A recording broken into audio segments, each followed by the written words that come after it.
Actor Saif Ali Khan पर आधी रात को हुए हमले के 6 दिन बीत चुके हैं। हमलावर पकड़ा भी जा चुका है। सैफ अली खान हॉस्पिटल से डिस्चार्ज भी हो गए, लेकिन इतने दिन बीत जाने के बाद भी सैफ अली खान पर हमले को लेकर मिस्ट्री बनी हुई है। और यह मिस्ट्री इसलिए बनी हुई है क्योंकि किसी को लगता है कि जो हमलावर पकड़ा गया, उस हमलावर का चेहरा उस आदमी से मैच नहीं करता जो आदमी सैफ की बिल्डिंग के सीसीटीवी फुटेज में सीढ़ियों से आते जाते दिखा था। किसी को यह लगता है कि सैफ अली खान इतनी जल्दी हॉस्पिटल से डिस्चार्ज कैसे हो गए। यह तो चमत्कार जैसा है, क्योंकि आमतौर पर किसी भी सामान्य बीमारी में ठीक होने में 4-5 दिन लग जाते हैं। यहां तो सैफ को 6-6 गहरे घाव थे। इनमें 2 घाव तो इतने गहरे थे कि सर्जरी करनी पड़ी थी। गर्दन पर 10 सेंटीमीटर का चाकू का निशान था। पीठ में रीढ़ की हड्डी पर गहरा घाव था। डॉक्टर कह रहे थे कि बाल बाल बच गए। 2.5 से 3 इंच लंबा चाकू का टुकड़ा निकाला गया था। लेकिन सैफ इतने गहरे जख्मों के बावजूद इतनी जल्दी कैसे ठीक हो गए, ये लोग पूछ रहे हैं। सैफ जब हॉस्पिटल से निकले तो जिस अंदाज में वो निकले, उसे देखकर लोग दंग रह गए। अस्पताल से निकलकर हाथ हिलाकर लोगों का अभिवादन कर रहे थे। एकदम फिट नजर आ रहे थे। वैसे तो ये अच्छी बात है कि सैफ पूरी तरह से ठीक दिख रहे हैं, लेकिन इस वीडियो को देखने के बाद सैफ पर हमले को लेकर नई नई बातें फिर से होने लगी। नेता नगरी में भी इसकी बात शुरू हो गई। महाराष्ट्र के चर्चित नेता संजय निरुपम ने इसी को लेकर खुलकर बात की और कह दिया कि डॉक्टरों के मुताबिक सैफ अली खान की पीठ में 2.5 इंच अंदर तक चाकू घुसा था। सैफ का लगातार 6 घंटे ऑपरेशन चला था और यह सब 16 जनवरी की बात है। आज 21 जनवरी है। संजय निरुपम ने लिखा कि इतना फिट सिर्फ 5 दिन में, कमाल है।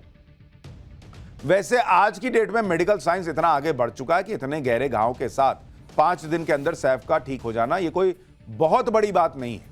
लेकिन लोग इस बात को समझते नहीं, क्योंकि लोग तो ये जानते हैं कि यहां बुखार में भी किसी को अस्पताल में एडमिट कराओ तो डिस्चार्ज होने में 4-5 दिन लग जाते हैं, जबकि यहां तो 2.5 इंच चाकू तो सैफ की पीठ में धंसा रह गया था। फिर भी सैफ बड़े आराम से 5 दिन में हॉस्पिटल से घर चले गए।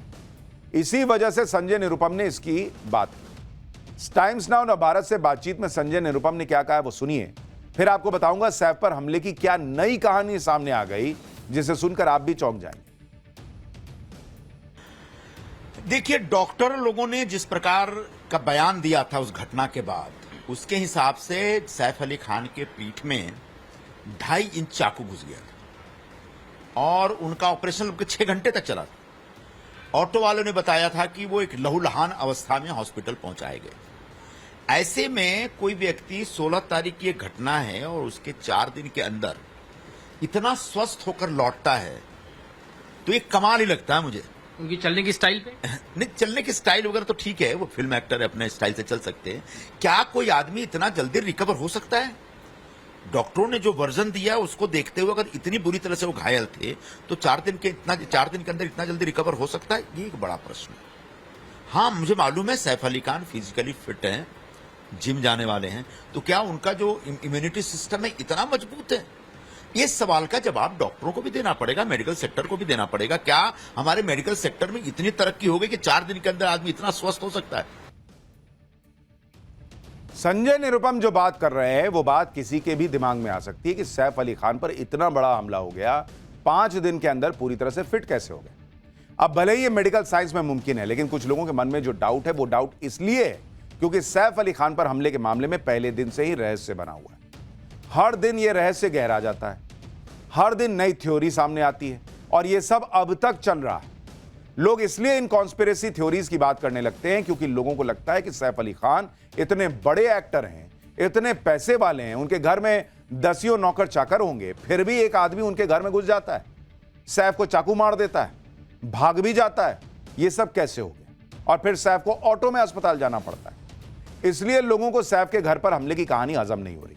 ये बातें पहले दिन से ही हो रही हैं कि सैफ के घर में इतने लोग थे, किसी को क्या भनक तक नहीं लगी कि कोई उनके घर में आ गया है और सैफ को चाकू मारकर चला गया।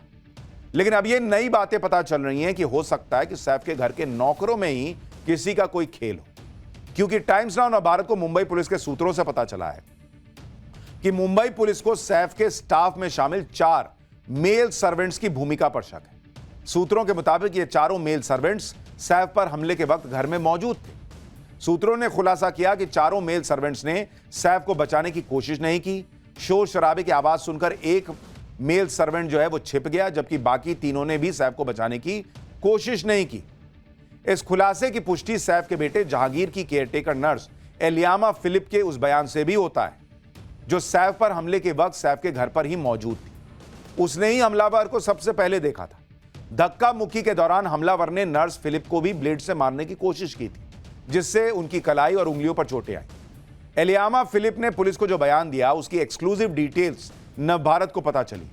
एलियामा फिलिप ने अपने बयान में उन चारों मेल सर्वेंट्स की भूमिका का जिक्र किया जो हमले के वक्त सैफ के घर में मौजूद थे। नर्स फिलिप ने बयान में बताया कि हमले के वक्त सैफ के घर पर कुल 7 हाउस हेल्प मौजूद थे, जिनमें 3 महिला और 4 पुरुष थे। हमलावर ने जब सैफ पर चाकू से हमला किया तो तीनों महिला हाउस हेल्प चिल्लाने लगी। एक महिला केयरटेकर जहांगीर को लेकर कमरे से बाहर भागने में सफल रही। महिला केयरटेकर ने पास में सो रहे रमेश, हरी, रामू और पासवान को जगाया। एक पुरुष कर्मचारी घर के अंदर छिप गया। 3 ने कोई प्रतिक्रिया ही नहीं दी। अब सवाल यह उठता है कि 4 पुरुष कर्मचारी हमले के वक्त सैफ के घर में मौजूद थे, इसके बावजूद सैफ पर हमला करके इकलौता हमलावर भाग गया। इसलिए शक लोगों को हो रहा है कि क्या है सच्चाई। कहीं सैफ पर हमले में इन चारों मेल सर्वेंट्स की कोई भूमिका तो नहीं है, क्योंकि नर्स एलियामा फिलिप ने पुलिस को जो बयान दिया उसमें बताया कि उसने हमलावर को तकरीबन 2 बजे घर के अंदर देखा। करीब 2:10 के आसपास हंगामा सुनकर सैफ और करीना आए। अगले 10 से 15 मिनट तक सैफ की हमलावर से हाथापाई हुई। तो फिर कैसे ऐसा कैसे हो सकता है कि जब घर में हंगामा चल रहा था, लोग चिल्ला ही रहे होंगे, तब भी घर में ही सो रहे रमेश, हरी, रामू, पासवान की नींद ही नहीं टूटी, और जब उन्हें जगाया गया तब भी उन्हें सैफ को बचाने या हमलावर को पकड़ने की कोशिश क्यों नहीं की उन्होंने? महिलाओं को हमलावर का सामना करते हुए देखने के बावजूद चारों तमाशबीन क्यों बने रहे? सूत्रों के मुताबिक पुलिस ने जब चारों से यह सवाल पूछे तो चारों गोल मटोल जवाब देने लगे, लेकिन पुलिस इनके जवाब से संतुष्ट नहीं है और पुलिस ने चारों को संदिग्धों की लिस्ट में डाल रखा है। सैफ पर हमले को लेकर अलग अलग थ्योरीज तो चली रही, साथ ही यह चर्चा भी बहुत तेजी से चल रही है कि इस केस की जांच में भी कई झोल है, क्योंकि पुलिस ने सैफ पर हमले के वक्त मौजूद हाउस हेल्प्स के जो बयान दर्ज किए वो रियलिटी से मैच नहीं हो रहे। आप देखिए कि पुलिस को दिए बयान में केयरटेकर ने कहा कि उसने हमलावर को टोपी लगाए हुए देखा, लेकिन सीसीटीवी फुटेज में साफ दिख रहा है कि सैफ के घर से भागते हुए हमलावर ने टोपी नहीं पहनी हुई है। केयरटेकर ने दावा किया था कि सैफ को हॉस्पिटल उनका बेटा इब्राहिम लेकर गया, लेकिन डॉक्टर्स ने कहा कि सैफ के साथ तो सिर्फ छोटा वाला बेटा तैमूर आया था। केयरटेकर के मुताबिक सैफ पर हमले के वक्त करीना भी मौजूद थी, लेकिन यह भी फैक्ट है कि अस्पताल जाते वक्त करीना सैफ के साथ नहीं थी। यानी सवाल खत्म ही नहीं हो रहे। ऐसी कई थ्योरीज हैं जो सैफ पर हमले की मिस्ट्री को बढ़ा रही, लेकिन मुंबई पुलिस कह रही है कि उसने सैफ पर हमले का केस सॉल्व कर लिया है। मंगलवार को पुलिस गिरफ्तार आरोपी को लेकर सैफ के घर पहुंची थी, क्राइम सीन को रिक्रिएट किया था।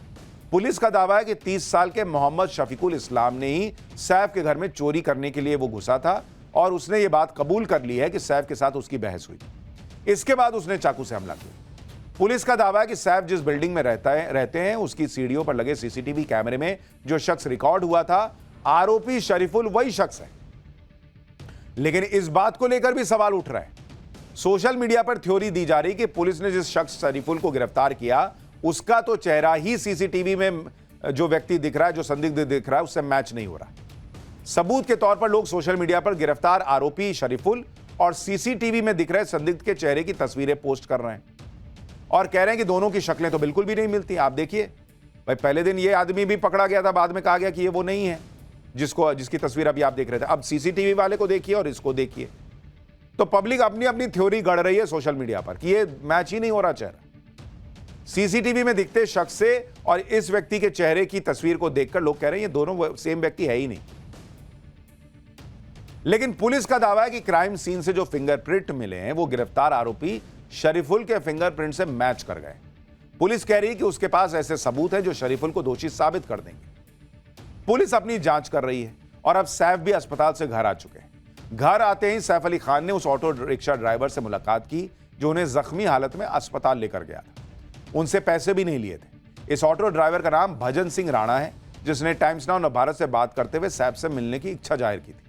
अब उनकी इच्छा पूरी हो गई है। सैफ ने उन्हें घर बुलाकर अपनी जान बचाने के लिए धन्यवाद दिया और ड्राइवर को आभार जताते हुए 50,000 रुपए भी दिए। सैफ से मुलाकात के बाद ऑटो ड्राइवर भजन सिंह राणा ने टाइम्स नाउ नवभारत से बात की।